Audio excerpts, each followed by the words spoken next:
I'm Marcy.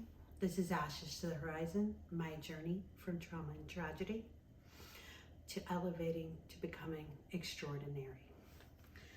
And this is the book of B.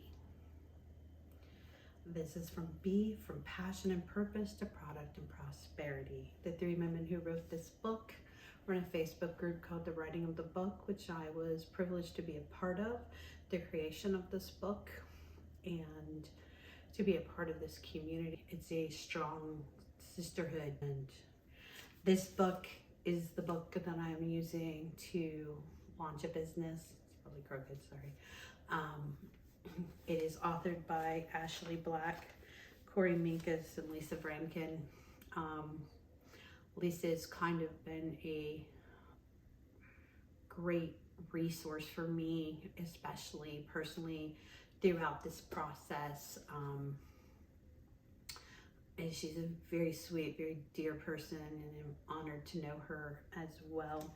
These are very highly successful women who invest their time and energy into helping other women succeed. And that was the purpose of this book, is to help women in business. And unfortunately, I do need to read from notes.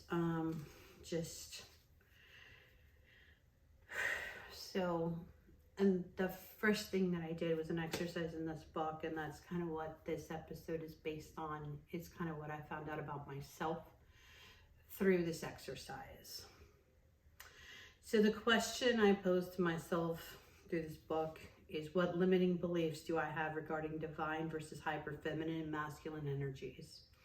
And all people have feminine, masculine energies, and we can switch in and out of those. And we tend to favor one over the other. And I think, at least for me as a woman, I favored masculine energy because as a young child, I followed my father more than my mother. And I thought of my mother as being weak and other bad traits. I didn't value her femininity, and I saw it as a weakness. So one of the things I've realized in my life is that when I feel like I step out of masculine energy and try to be more feminine, I feel like the men in my life try to become more domineering. They become hyper masculine in their energies towards me, and I feel like they try to take control of me, and then I end up having to come back into a super hyper masculine state to be like, no, back up, and I have me. So for me, I felt like it was controlling. Also, I have a very high stress, I have a very high demanding corporate type job that I've encountered, especially on the customer level, a lot of times where if you come off too soft, too feminine, you're not respected for your knowledge and your decisions are challenged, versus when you come from a more masculine energy, you're better respected. I don't force to be that way, because I don't want my superiors to see me as weak. And not my first employer. For the first 12 years of my employment, my job I had from 2008 to 2021, first 12 years there, I had an amazing, just wonderful women who really balanced those energies so well. And they were such great mentors, and they helped me develop, and they helped me pursue my goals and achieve them. And then after COVID, things changed. And it's like, if you don't agree with corporate politics, you're kind of seen as the enemy. These policies changes are impacting your actual mental, emotional, and physical health.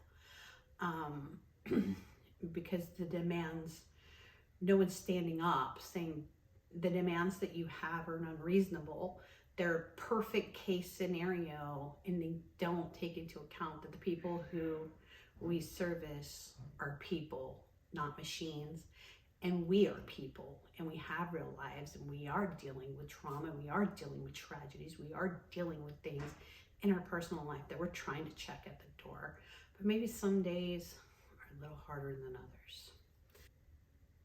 I feel like sometimes I set myself up. One of the ways I think I set up an unnecessary struggle is sometimes when I would get really feeling like I was being taken advantage of at work, I would, especially when I was salary, I would kind of let things get a little behind, and then I'd have to play catch up, and then I'd need to work in a frenzy, and then I could just focus on that. And also, I was using it to avoid some of what was going on, the intrusive thoughts.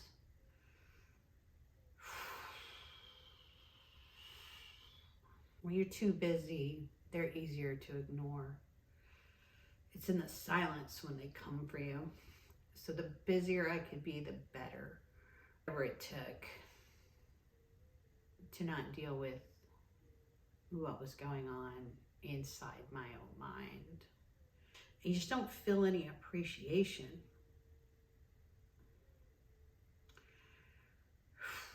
And that's difficult.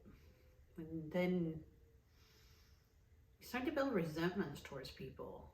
And when I sort of resent people, I try to avoid them, and I self-isolate. Whenever there's anything cracking inside my head, I try to stay by myself as much as possible. I feel like my childhood had a lot to do with this, especially my parents' parental dynamic, both with myself and each parent individually with each other, and with myself and my sibling. It was very negative.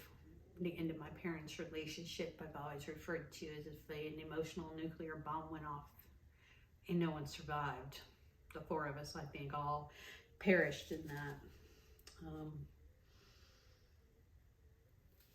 But hypermasculine energies have always felt like I defended myself, and I feel like when I let that go and I let that guard down, people think it's okay to use me, manipulate me, undermine me, or abuse me. So the question then is, what do I make it mean about me? In order to be respected and protected, I have to act masculine.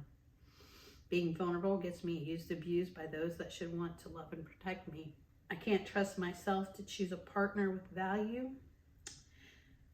I cannot trust myself to choose a partner of value, because if I'm wrong, they could hurt me. Both physically, emotionally, and if I am too feminine, they'll think I'm weak. I think of feminine energy as weakness. What I make it mean about my parents is I can't trust them. I could never be close to them in a feminine way because they could hurt me again.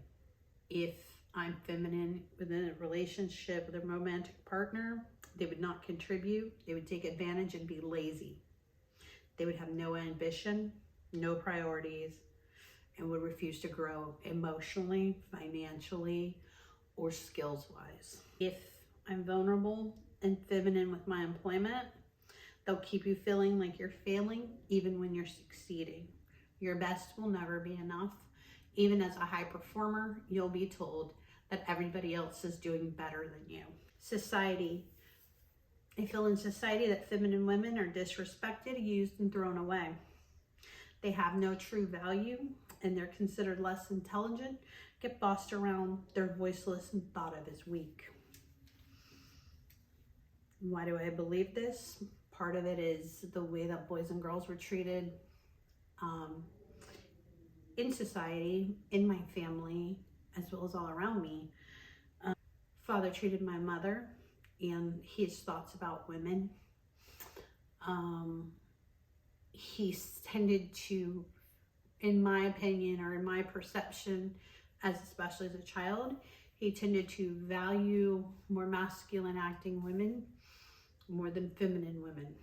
We were punished differently than our male family counterparts.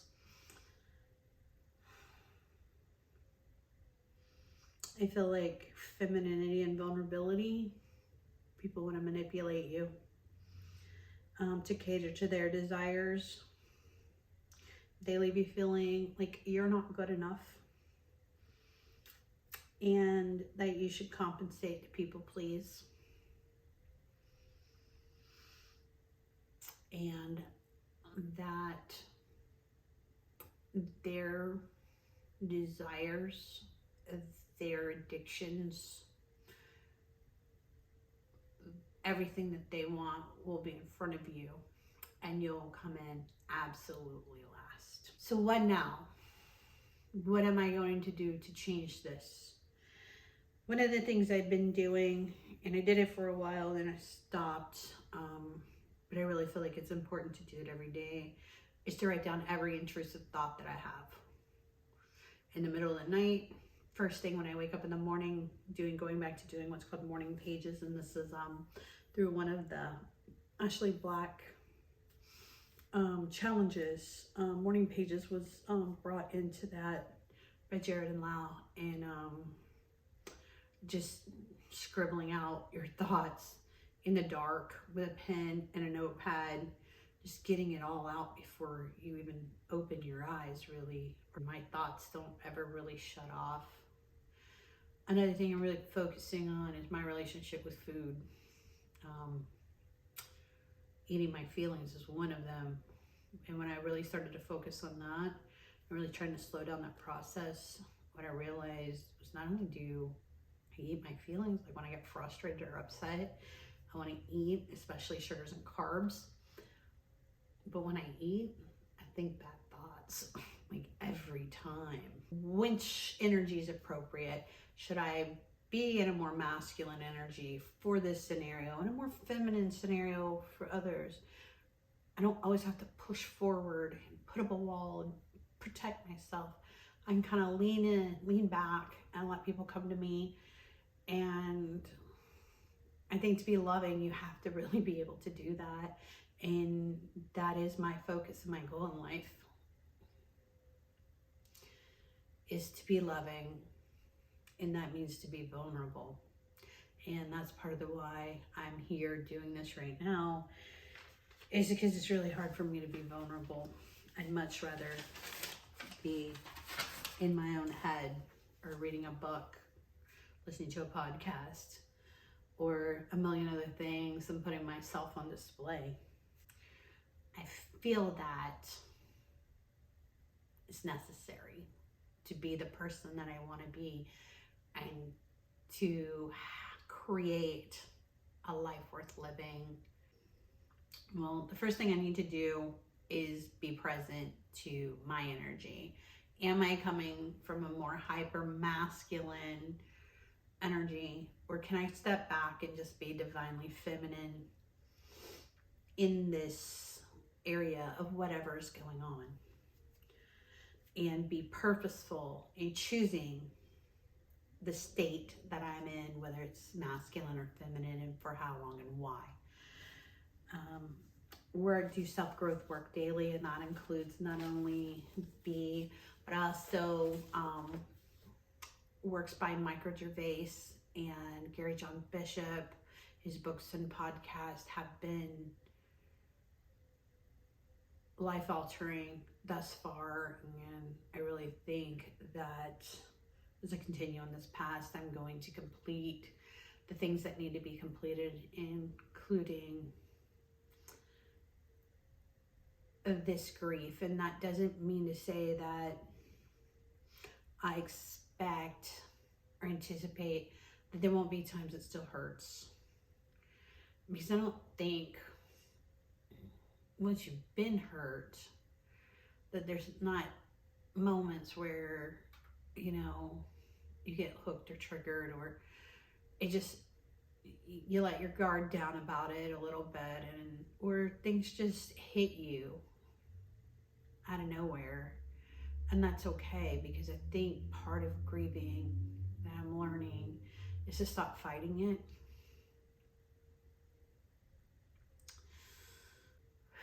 Since I've been doing that, the crushing part of the pain subsides a little bit faster.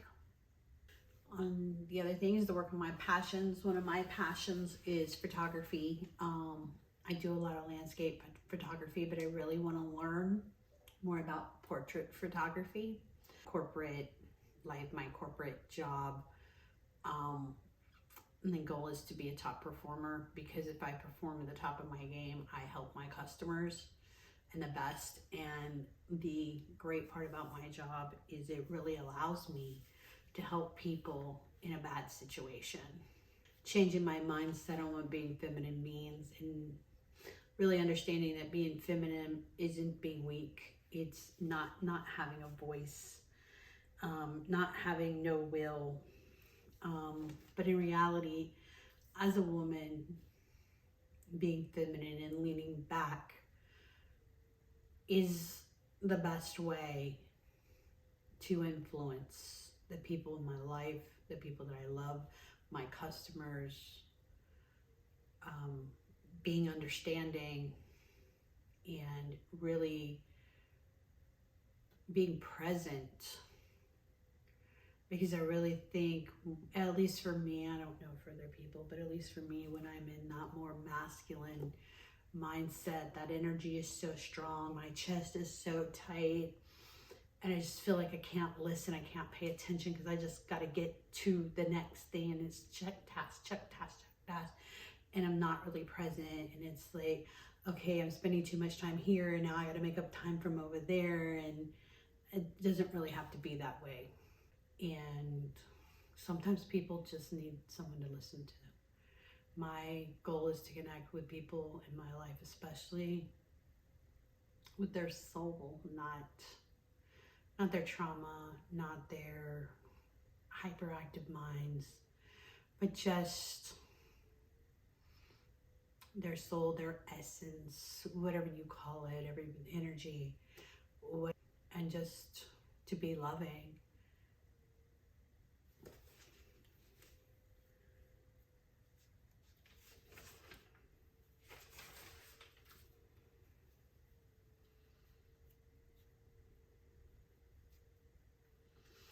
So that's where I am currently.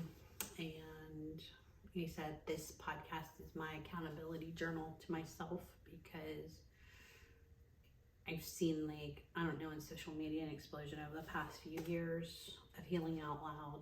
And I think